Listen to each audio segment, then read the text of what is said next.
émission sans tabou balobi ke émission oyo ezokokota siko na TikTok ezali yo sandra déjà nazo lukwa na sina lobelo muta liboso na sabuli yo na mama TikTok bomona na bino pasi te po ngani na ena ngana ena kipe bino te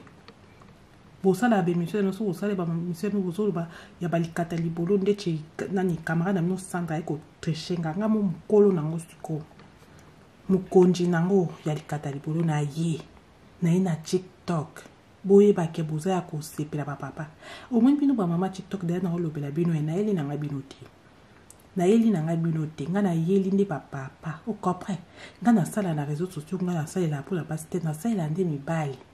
parce que ba soutien déjà dans na sombi ya miki na olata bilamba te déjà dans so information na olata bilamba te ma belle kaka na bombi na soutien miki alors bofinga te esangelo mote po likona ngo yo mtu ufingo ozo sokulanga ofio eko sa kindumba na TikTok e bo video za ya yo kamera za yo so de ko sa kindumba yo poko sa te sala to njemochi oh so mtalati soutien ta sa kindumba mes réseaux sociaux na kola tande na lingi TikTok to bilata no soutien tali mutute encore TikTok a félicité biso da basutia kumisi biso TikTok to lata mama ba fi a TikTok bolata basutia bokosa o sirendo wa isa monti na ngavi nanga po YouTube na yaki za kinga relax po na bi ya YouTube makambo asutia le karate mesikoyo na TikTok mama na olata sutia ba papa séduction bokosa soutien na sombi déjà ya miki donc au moins que ma belle ko oye baté ko eza soutien to linge ko ya to linge bima au moins que ma belle eza neti libanda ndeti na kati ba papa siko tango na bando te na lobika libolo likata na ola ki sabino ndenge ba siba na ba papa boza osepela makasi YouTube tika video na lobi pour makambo ngondi yango na kokosa na YouTube te pona bo ata ma video ya moke ku d'abord video eza yango pe ya yote eza yango pe ya bata TikTok bata TikTok boye baka déjà boza informer que sirène do na ye ba papa ba hotala kana TikTok na bandi po mona ke biloko nzoto live nyoso na TikTok sirène do na unanyo po nde bazo mona ba commentaire ko sibana na ochona na live ba papa ba sentir ngochi papi moi azo simba biso bwekana ba commentaire apamba ngabi oui papa siko nazo préparer moral na ngai bato a TikTok oh la sexy sur TikTok botuna kite bosala ba émission kosi banezonga kingamo mukonji na wali kata libolo tala batloka ba sandra ba yo yibanga ta concept na kipe bonte na kipe te boyi bala bino original ezanga moko na plastique te na moto nazo koma school live na fungoli caméra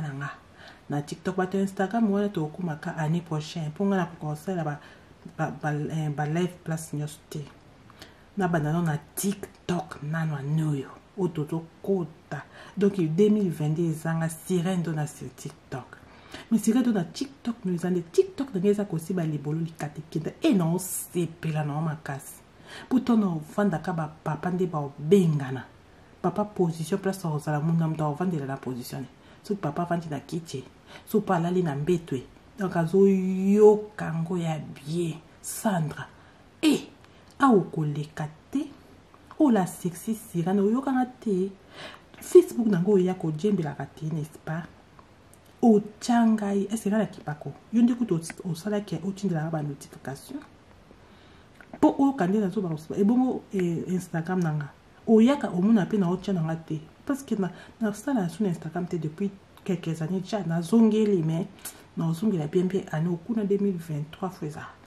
c'est que de ça ba campagne boy 2022 to code ma papa na pousse bien le bon moso bota misu na ngabi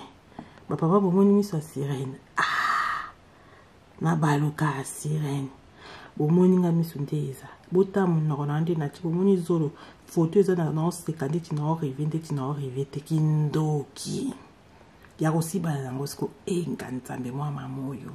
mama biso ko bate mwana na bota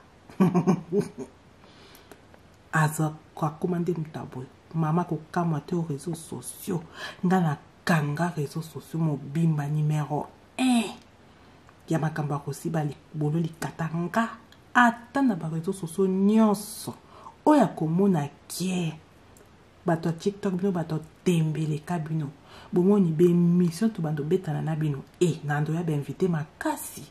nga likambo osi balibolo boyambanga kitoko na bemission tosa na bemission na relaxa bino ke kote ya boa bana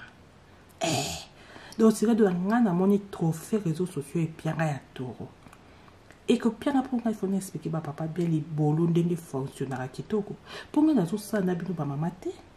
na mona za mutali bolo no expliquer so batali bolo ndeni na kende na bato ba makambo likata pour nga expliquer bonte libolo fonctionner kitoko moi bodo ma note oyo ni na ko ça va c'est tete ba o ba libolo na réseaux sociaux mo na bonte non il ça note bien avant ba papa professeur académie aussi ba nazo fungola mo na TikTok. OK? Donc je pense que le message n'a yo kanye na le baisuni affaire à suivre de la part de qui?